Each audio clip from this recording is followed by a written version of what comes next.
Olá, certamente se você está assistindo essa videoaula é porque quer aprender um pouco mais sobre matemática, não é verdade? E isso é ótimo! E nessa videoaula eu vou abordar um tema muito importante, muito cobrado em concursos públicos, em vestibulares e no Enem, ok? Venha comigo! Tema dessa videoaula: porcentagem e geometria sólida. E veja quais são as habilidades necessárias para a resolução desse problema. Calcular o volume de prisma e calcular porcentagem. E como vai se aproximando aí a data do Enem, não é mesmo? Eu trouxe aqui para você um problema muito interessante que aborda dois temas que geralmente são muito cobrados no Enem, que é cálculo de volume de figuras espaciais, de sólidos geométricos, aqui no caso o paralelepípedo, e também porcentagem. Esse problema caiu na Universidade Federal do Pernambuco e diz o seguinte: uma fábrica de embalagens confecciona caixas na forma de paralelepípedos retângulos com base quadrada. Pretende-se confeccionar caixas com volume 19% menor que o das anteriores, mantendo-se a mesma altura da embalagem e diminuindo-se o lado da base quadrada. De qual percentual se deve reduzir o lado da base? 8%, 10%, 12%, 14% ou 16%? E seria muito interessante que você desse uma pausa aí na videoaula e tentasse resolver o problema. Resolvendo, ótimo. Não resolvendo, solta a videoaula e acompanha a resolução, ok?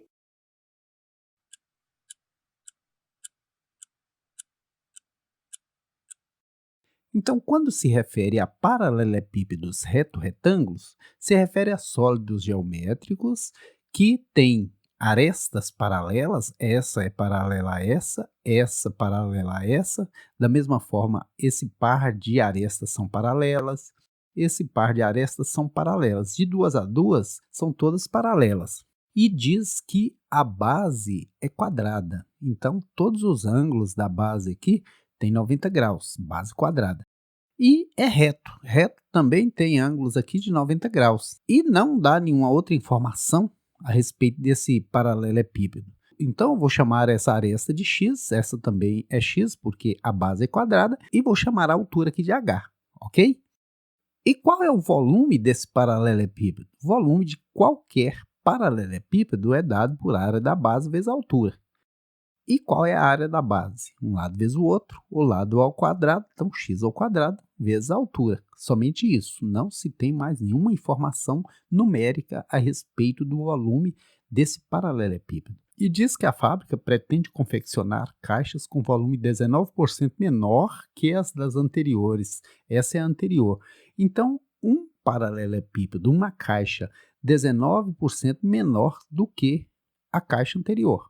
Aqui não deu também medidas nem das arestas da base, nem da altura. Então, disse que vai manter a altura. Então, H aqui e H aqui, porque tem no problema que a altura é a mesma para ambas as embalagens. Mas a base aqui vou chamar de Y, uma vez que essa é X, essa é Y. E qual é o volume desse paralelepípedo? Como no anterior, o volume é a área da base, y ao quadrado, vezes a altura, que é o mesmo h, a mesma altura do primeiro paralelepípedo.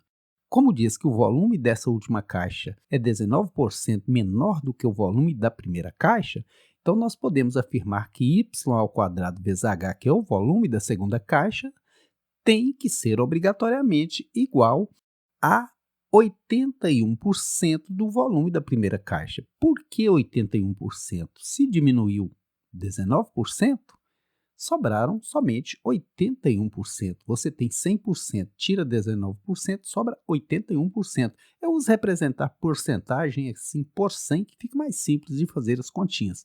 Você poderia representar 0,81 tranquilo.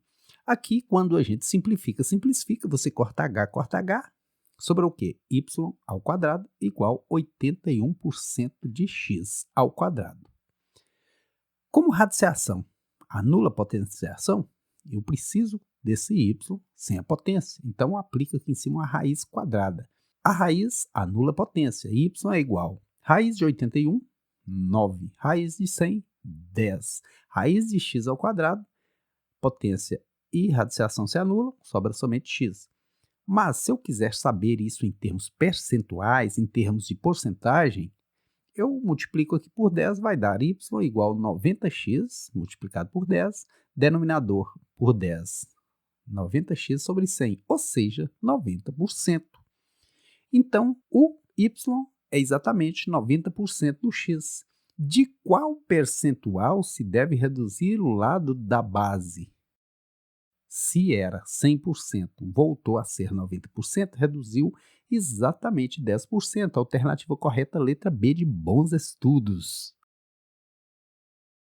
Espero que você tenha gostado dessa videoaula e o convido a se inscrever aí no canal para acompanhar, para assistir às próximas videoaulas, ok? Bons estudos e sucesso! Oi, amiguinhos, curte o canal do vovô.